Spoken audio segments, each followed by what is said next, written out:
Hey, welcome back. In this video I will show you how to use Terraform conditionals.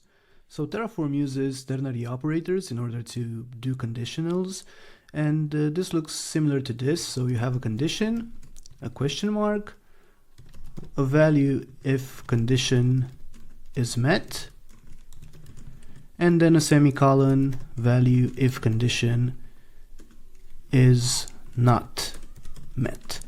So let's see a simple example.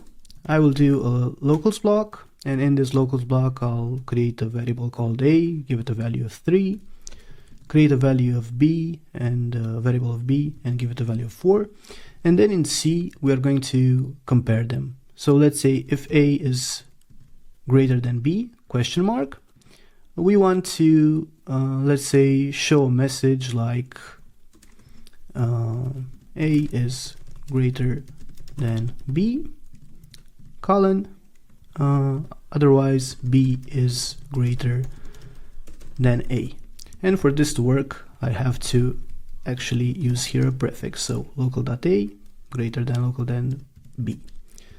So now to see it in action I'll create an output C which will have the value of local.c.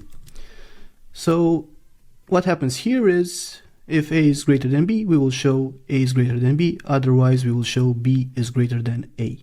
So let's run it, Terraform init, and then Terraform apply. So we can see that b is greater than a, which is exactly our case because 4 is greater than 3. These conditions can go on how many nested levels you want. So for example, let's say we can do something like, let's add another variable called d, which is 5. And we can make some extra comparisons in here. So if a is greater than b, we will do another check and say if a is greater than d. So we'll have here another question mark. So this will be the first part. I'll just add a parenthesis to make it easier to follow, but then we'll have to remove it. So if a is greater than d, we will add the value of a in C, otherwise we will add the value of d. So in the other case, what we will do, so if b is greater than a, we will do another comparison and say local.b greater than local.d, question mark, and now we can say if this is true, we will add in C the value of b, otherwise we will add the value of d. So I will just remove the parentheses now, and in local.c, based on the conditions that we have here, which is, you can see it's very nested and can be very hard to follow. If I run a Terraform apply, we will see that in C we're going to have the value of d. So C will be equal to 5 in this case. And this is exactly what happens. You could use conditionals to also conditionally create resources or not. So let's say we have a resource called random pet, for example, and let's say here cat. We could add a count here and say, let's say another variable, create cat equals to true. We can say local.createCat, and this means if local.createCat is equal to true, we will create a random cat, otherwise we won't create it. And let's also add a prefix here and say cat. Let's apply the code and see what happens. I have to run Terraform init first because I don't have the random provider. And as you can see, I'm creating the cat. Right now, I'm creating one cat because local.createCat is equal to true. I won't create it, but I'll show you what happens if I add this value to false. You will see that this is not getting created, so there are no changes to my infrastructure. This is not getting created. You could do conditional creation of resources with for each as well. So you could say again local.createCat, question mark, this will be a to set of let's say one element, otherwise it will be a to set of an empty list. So if this is false, it won't create the resource. And if this is true, you are going to see that this resource gets created. Oh, I provided set that contains a number. Sorry for that. Have to use it like this. So as you can see, it creates a resource. You can also use conditionals not only on the count and for each loops. You can also use them directly in a parameter of a resource. So let's change this to create pet and say local create pet, and this will be true. And in here, let's say, and also set this to pet because it makes more sense like this. And in here, let's say we could do something like create dog, and this will be equal to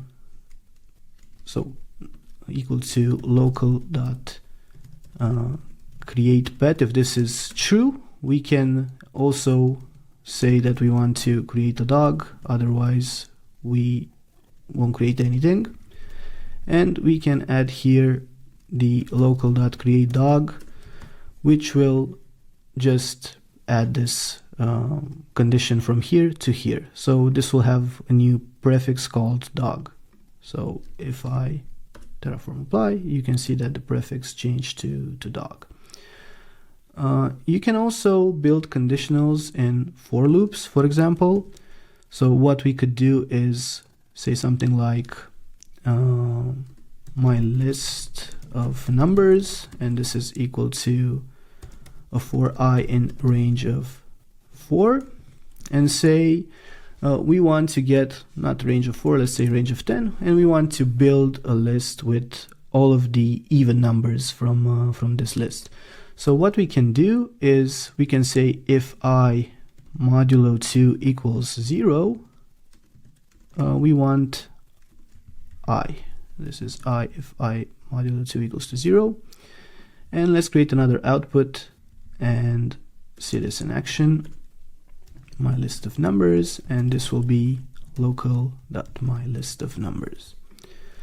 So if I run Terraform apply again, you're going to see that my list has only the even numbers. So what happens here is I will be will get values from 0 to 9, and we will put the I value only if the remainder of the division by 2 is equal to 0. So only if this is an even number. Just to make things a little bit more clear, so in this local.c, where we have this big nested conditional, how this translates in a language like Python is something like this. If a is greater than b, and then we say if a is greater than d, we will say c equals to d, c equals to a, sorry, in this case, else c equals to d. And on the else right here, the else on the big if, we will just compare b if b is greater than d. And if this happens, c equals to b, else c equals to d. So as you can see, this is a very big nested loop, and of course you could do it smarter in another programming language, but yeah, with Terraform you have to use these ternary operators in order for them to actually make sense. So that's it for this one. If you like this video, like, subscribe, and hit the bell to get notified when new videos are up. Thanks.